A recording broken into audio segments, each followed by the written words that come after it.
හරි ආපෝ දැන් අද මූටද කතාව තියෙන්නේ. අදත් තියෙනවා පැයක් විතර හිටන් ඉඳන් මෙතන කියලා ඔයාලට හිතන ඇති. නෑ එහෙම නෑ ඉක්මනට ඉවර කරන්න. මම ගිය සතියේ let's talk about කියලා අලුත් සීරීස් එකක් පටන් ගත්තා. ඉතින් අද තියෙන්නේ දෙවෙනි එපිසෝඩ් එක.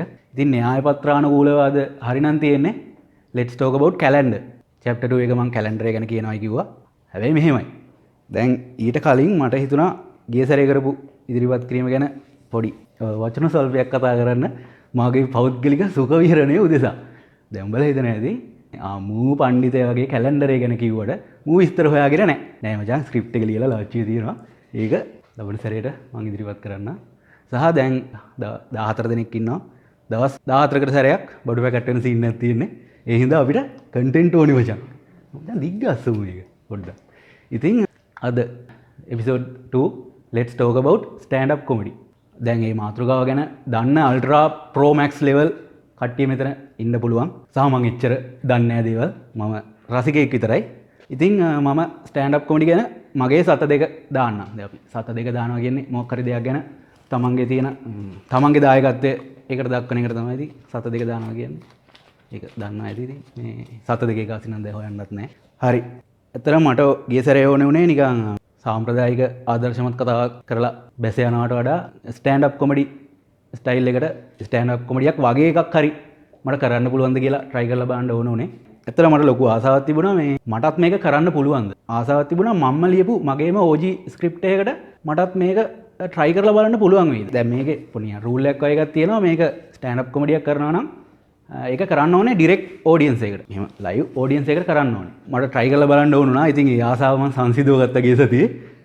සහ ඒකට කට්ටියන් හොඳ කමෙන්ට් තිබ්බා. ඉතින් බොහොම ස්තුතියි. හැබැයි සමහර කට්ටියට වැඩේ එච්චර සෙට් උන්නේ නැද්ද දන්නේ නැහැ. මම භාවිතා කරපු වචන හරි මම කරි මගේ ස්ටයිල් එකේ අවුරුදු ගැන එපිසෝඩ් එක අවුල්ලාගෙන සමාවිල්ලනවා. sorry cut thank you.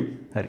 අද එපිසෝඩ් එක let's talk about stand up comedy. ඉතින් සරලවම stand up comedy එකක් කියන්නේ මට හිතන විදිහට සහ මම දන්න විදිහට මම වැරදි නම් කවුරු හරි මා නිවැරදි කරත්වා කියලා සාදුකාරයක් දෙන්න. සරලවම සිංහලෙන් තේරෙන විදිහට කිව්වොත් stand up comedy එකක් කියන්නේ ඉදිරිපත් කරන්නෙක් ඉන්නවා. වෘත්තීය වශයෙන් ගත්තොත් එයාට කියන්නේ comedian. එයා ස්ටේජ් එකක් උඩ හිටගෙන live audience එකකට direct උපහාසය සහ හාස්‍යජනක මොකක් හරි කරන මොනෝලොග් එක. මොනෝලොග් කියන්නේ අපි කියන්නේ ඒක පුද්ගල ඉදිරිපත් කිරීමක්. එයාගේ performance එකක් තමයි අසන්නාට මොකක් හරි දෙයක් දෙන්න පුළුවන් කරන live ඉදිරිපත් කිරීම. පෙර පුහුණු වීම කරන ලද ස්ක්‍රිප්ට් එකකට අනුව තමයි එයාලා ඒක කරන්නේ. දැන් මේ කියන්නේ හුඟක් වෙලාවට කමීඩියන් තමන්ගේ ස්ක්‍රිප්ට් එක තමන් ලියා ගන්නවා. නැත්තම් වෙන කවුරු හරි ලියා දුන්න ස්ක්‍රිප්ට් එකක් ඇවිල්ලා ඒකට රඟපානව නෙමෙයි. එහෙම මොනොත් දැන් ඒක වේදිකා නාට්‍යයක් වගේ නෝනේ. එහෙම එකක් නෙමෙයි. තමන් කතා කරන්න ඕන දේ තමන් ලියා ගන්නවා. සහ මේ ස්ටෑන්ඩ් අප් කොමඩි වල තියෙන විශේෂම දේ කමීඩියන්ට තියෙන්න ඕන හැකියාවක්. ඒ කියන්නේ ස්ටේජ් එක තමන්ගේ කරගන්න. ස්ටේජ් එක භාවිතා කරන්න. එක තැන හිටන් කියන්නේ නැතුව එයාගේ එක එක ඇක්ෂන් අංග චලන පාවිච්චි කරන්න. ඔඩියන්ස් එකෙන් නිකන් වාව් එකක් දෙන්න යාට පුළුවන්කම තියෙන්න ඕනේ. ඒ විශේෂම දේ වෙන්නේ එයාගේ වොයිස් එක. වොයිස් එකෙන් පොඩ කට්ටියව මැනිපියුලේට් කරන්න ඕනේ. කියන්නේ කතා කරන ස්ටයිල් එක. ඒක තමයි වැදගත්ම. කියන්නේ ඔයාලට හිතන්නේ ප්‍රසන්ටේෂන් එකක් කරනවා වගේ නෑ. කියන්නේ අපි හිතමු බිස්නස් මීටින් එකකට අපි ගිහිල්ලා ඒ ප්‍රසන්ටේෂන් එකක් කරනවා. දැන් මේ මොන හරි දාගෙන අරවමිය ඕපන් කරගෙන එක්සෙල් අරවමිය ඕපන් කරගෙන වගු දාගෙන දැන් ප්‍රසන්ට් ඇවිල්ලා කියන හෝ මගේ රත්තරන් ආයෝජකයිනේ කියලා එහෙම පටන් ගන්න නෑනේ මචං. ඒක ප්‍රසන්ට් කරන විදිහක් තියෙනවා. දැන් ස්ටෑන්ඩ් අප් කොමඩියන් කෙනෙක් වේදිකාවට ඇවිල්ලා අර හුනස්නේ නැගිට අර මෙහෙම තියලා වැඩම කරවදාලා වූ අතිගෞරවනීය මහා සංඝරත්නයන් අවසරයි කියලා කරන්නේ නැහැ. ඉතින් හායි good morning. ඒ වගේ හරි මචං නිදහස්. වොයිස් එකෙන් සහ ස්ටයිල් එකෙන් තමයි එයා මේ වැඩේ කරන්නේ. ඒක එයාගේ ටැලන්ට් එක වෙන්න පුළුවන්. ලයිව් හිටගෙන විහිළු කරනවා වගේ තමයි තියෙන්නේ. දැන් අපිට මොකක් හරි රෙකෝඩින් එකක් කරලා නම් අපිට වැරදුනා නම් එඩිට් එකේදී අපිට කපලා අයින් කරන්න පුළුවන්. හැබැයි ස්ටෑන්ඩ් අප් කොමඩියන් කෙනෙක්ට එහෙම කරන්න බෑ. මචං පොඩ්ඩක් වැරදුනා. මම ආයෙ විහිළුව කරන්න උඹලා ආයෙ hina යල්ලා එහෙම කියන්න බෑ. ඒකට එයාගේ ටැලන්ට් එකක් තියෙන්න ඕනේ. වේදිකාව තමන්ගේ කරගන්න පුළුවන් වෙන්න ඕනේ. ඒක තමයි එයා තියෙන විශේෂත්වය. ඉතින් ඔයාලා දැකලා ඇති මේ වෘත්තීය මට්ටමින් ස්ටෑන්ඩ් අප් කොමඩි කරන කට්ටිය මේ ඩේව් චැපල්, ජෝර්ජ් කාලින්, එතකොට ජිම් කැරි, එඩි මර්ෆි, කෙවින් හාර්ට්, ක්‍රිස් රොක්, ලුයිස් සීකේ වගේ ප්‍රසිද්ධ කට්ටිය ඉන්නවා. ඒකෙනුත් ජෝර්ජ් කාලින් වගේ කට්ටිය මේ කියන්නේ සුපිරිම ලෙවල් එකේ ඉන්නවා. උන්ගේ මගුල් තේරෙන්නේ නැහැ. ඒ වුණාට අහන් ඉන්න පුළුවන්. ඉතින් මේ ක්‍රිස් රොක් කියන එක්කෙනා ගැන ඔයාලා සමහරවිට නම අහලා නැති වුණාට මෙන්න මේ සිද්ධිය වලට මතක ඇති. ලෝක ප්‍රසිද්ධ කණේ පහර. 94වෙනි ඇකඩමි අවෝඩ්ස් සෙරමනි එකේදී මේ ඔස්කර් සම්මානවලදී 2022 තිබ්බේ. විල් ස්මිත් නළුවා ඇවිල්ලා වේදිකාවට ඇවිල්ලා ගහනවා කනේ පාරක්. අන්න ඒ ගහන්නේ ක්‍රිස් රොක්ට මූ ස්ටෑන්ඩ් අප් කොමීඩියන් කෙනෙක් සහ ඇක්ටර් කෙනෙක්. ඉතින් මං කියවනේ මේවා ස්ක්‍රිප්ටඩ් ජෝක්.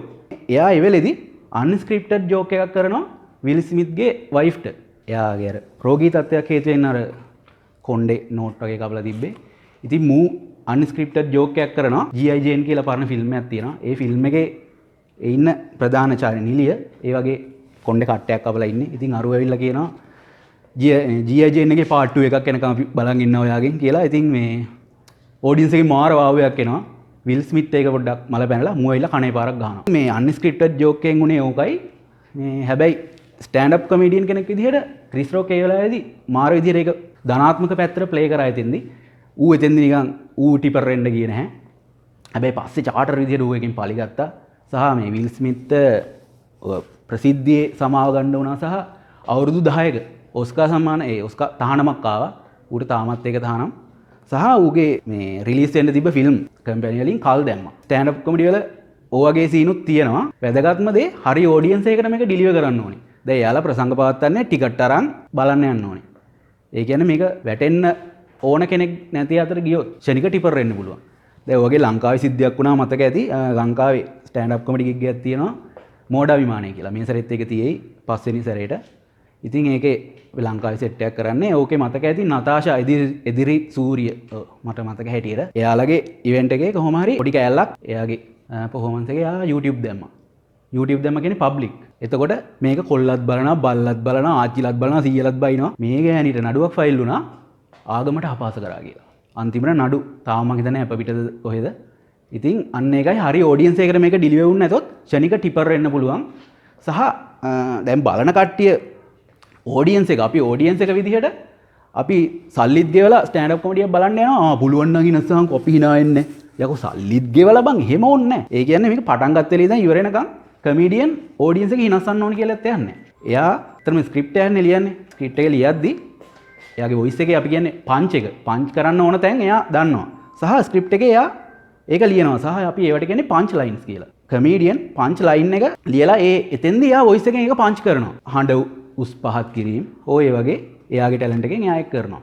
සහ ඒක සාර්ථක වුණාද කියලා දැනගත්ත හැකි ඔඩියන්ස් එකට ඒකට පංච් වුණාද කියලා දැනගන්න ඔඩියන්ස් එකෙන් වාව්යක් එනවා. ඒකෙන් තමයි එයා දැනගන්නේ එයාගේ වැඩේ සාර්ථකත්වය. ස්ටෑන්ඩ් අප් කොමඩි කියන්නේ හරි රසවත් මාතෘකාවක් සහ රසිකයෝ ඕන තරම් ඇති මෙතන. මාතෘ රසිකේ ලංකාවෙත් ඉන්නවා කරන කට්ටිය ඉන්නවා. සහ මං හිතන්නේ ලංකාවේ ලොකු කමියුනිටි එකක් තාම නැහැ. ඉන්න කට්ටිය ඉන්නවා. කැමති ඔඩියන්ස් එකක් ඉන්නවා. ඉතින් ලංකාවේ ඉන්න අපි කවුරුත් දන්න බ්ලොක් ඇන් ඩීනෝ, ගෙහන් බ්ලොක් ඩීනෝ කොරේරා මුන් ස්ටෑන්ඩ් අප් කොමඩි කරනවා. උන් නම් කඩෙන් දෙන්නේ මෙලෝ ලබ්බත් තේරෙන්නේ නැහැ. හැබැයි කුණු හරප පලනවා. හැබැයි උන්ට තාම කිසි අවුලක් වෙලා නැහැ. ස්ටෑන්ඩ් අප් කොමඩිම කරගෙන නිකන් අපිට ඔළුවට එන චරිතයක් ඉන්නවා හසලක තුෂාර. ඉතින් සමහර උන්ට කැමති නැහැ. ස්ටෑන්ඩ් අප් කොමඩි වල සමාජයට පණිවිඩයක් දෙනවා. මේ නිකන් ඔහේ ස්ක්‍රිප්ට් එක බලගෙන පල්ලෙහා හිටියක් කියන්නේ. සහ කතා කරන්න අමාරු, කතා කළ යුතු නමුත් රාමුවෙන් පිටපනින්න බැරි මාතෘකා මේ කමීඩියන්ලා තමන්ගේ ස්ක්‍රිප්ට් එකට ගන්නවා. හුඟක්ම දැන් ලංකාවේ නම් ඕකක් කරොත් එක්ක පහුවදා CID එකේ ලගින්න වෙනවා. බොහෝ දුරට ආගම් වලට අපහාස කරා ගියයි, ජාතිවාදය විශ්ව ගියයි. ඔයගේ හරි මතභේදාත්මක කාරණා ඇතුලේ මුන් මාක් කරලා දෙනවා මචං මෙන්න මේ කාරණා ඇතුලේ මෙන්න මේ හාස්‍ය පොයින්ට් එකක් තියෙනවා. උන් පොයින්ට් මාක් කරලා දෙනවා අපිට. අන්න ඒ පොයින්ට් වලට තමයි මුන් කතා කරන්නේ. මේ ඉතින් ඒවට තමයි මුන් පංච් ලයින් ලියන්නේ. රාමුවෙන් අපි දැන් සාමාන්‍යයෙන් කතා කරන්න ඕනෙත් නැහැ. හැබැයි කතා කරනවා. හැබැයි රාමුවෙන් පිට පයින්නත් බෑ කේස් එකක් වෙයි කියලා. මුන් කරන්නේ මේ ඇතුලේ මෙන්න මේ ජෝක් තියෙනවා බං කියලා උගේ ස්ටයිල් එකෙන් උඩ හිතන දේ කියනවා. ඒකයි තමන්ගේ ස්ක්‍රිප්ට් එක තමන්ම ලියාගන්නේ. ඔන්න ඕකයි ඉතින් කතන්දරේ. හසලක තුෂාර හොඳ කමීඩියන් කෙනෙක්. පසන් රණවීර මිනිහත් හොඳ කමීඩියන් කෙනෙක්. සහ මේ චූඩි මල්ලි පොඩි මල්ලි උන් හොඳ ස්ටෑන්ඩ් අප් කරනවා. සහ පිස්සු කන්නත් කරනවා. සහ ඩොමිනික් කෙල නම කිව්වට දන්නේ නැත්නම් ඔයාලා දැකලා ඇති ඩයලොග් ටීවී කමර්ෂල් වල එහෙම පොඩ්ඩක් මූණ රවුම් ඇඟ මහත පොඩ්ඩ ඩයලොග් කියන හෝ ගාලනේ අමුතු ෆනි වොයිස් එකකින් කතා කරනවා.